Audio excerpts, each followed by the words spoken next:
What is a resolution? A resolution is a detailed document of agreed measures to solve committee agenda. The primary goal of a committee is voting on and passing the resolution, result of all discussions and negotiations that took place in committee. It has three main parts. First comes the header. At the top of your header, you will write the name of your committee. For example, UNHRC. Next, you'll write your committee topic. This is the main subject which you discuss in your committee agenda. For example, the topic can be human trafficking.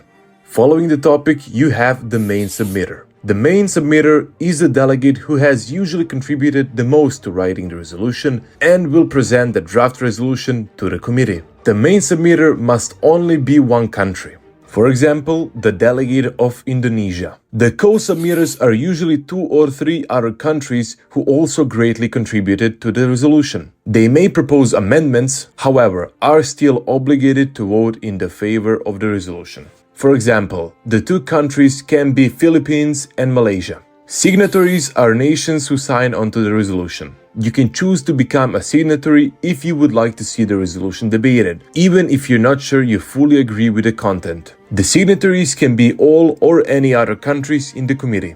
You must begin the preambulatory clauses by writing the name of the committee followed by a comma. In this case, the UNHRC.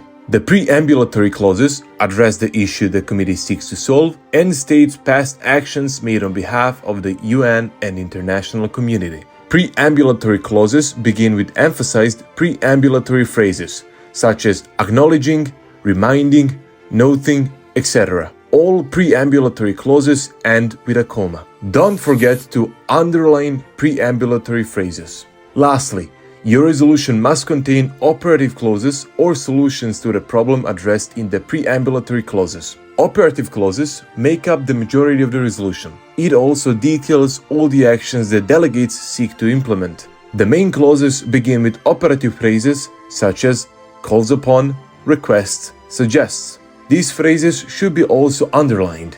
Operative clauses may have subclauses which expand in great detail on each main clause. Only the very last subclause of the resolution should end with a period. This is because resolution is just one very long sentence. So now that we have the resolution, how do we introduce it? We start with a motion to introduce a draft resolution. Draft resolution may only be proposed after resolution topics have been discussed. At least 1/3 of delegates present must be signatories in the draft resolution. Main submitter reads the draft resolution to the committee, then holds a 5-minute long speech. A delegate may double yield, meaning they may yield the remainder of their speaking time to another delegate, who may yield it to yet another. After the draft resolution is presented, comes the motion to introduce amendments. First, we do an unmod to write amendments. After the unmod, each amendment is debated on individually. Finally, there will be 2 speakers in favor of the amendment and 2 against. The time for these speeches is decided by the chairboard. After the debate on amendments has been closed and the draft resolution has been altered or left identical, the committee moves on to the voting procedure for the final resolution. When this motion passes, all observer parties and members of the staff will be asked to leave the room and all devices will be closed and temporarily turned off. Voting will then be conducted. Should there be multiple resolutions to be voted upon, the committee will follow the order in which they were introduced.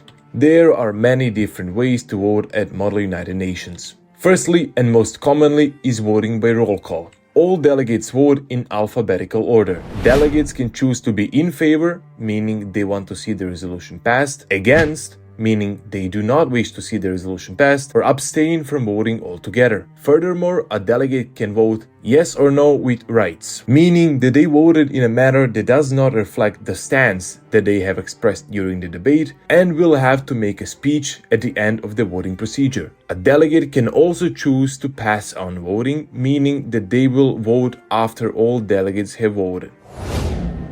Another voting method is to split the House. This motion entails that delegates can only be in favor or against the proposed resolution. Delegates may also vote by dividing the question. This motion may be proposed if a delegate wants the committee to vote on a group of clauses within the resolution rather than on the resolution as a whole. The delegate shall specify the matter in which they want to divide the clauses. Similarly, there is voting clause by clause. This motion may be proposed if a delegate wants the committee to vote each operative clause separately instead of voting on the resolution as a whole. On another note, a delegate can choose to raise a motion to retake the vote. This motion may be proposed if there is a difference of one between the in favor and against votes. If this motion passes, the committee shall automatically enter an unmoderated caucus, with a duration specified by the chairpersons for the purpose of further debating upon the resolution.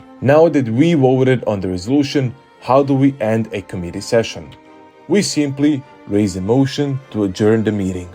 And now you're finally ready to partake in Model United Nations.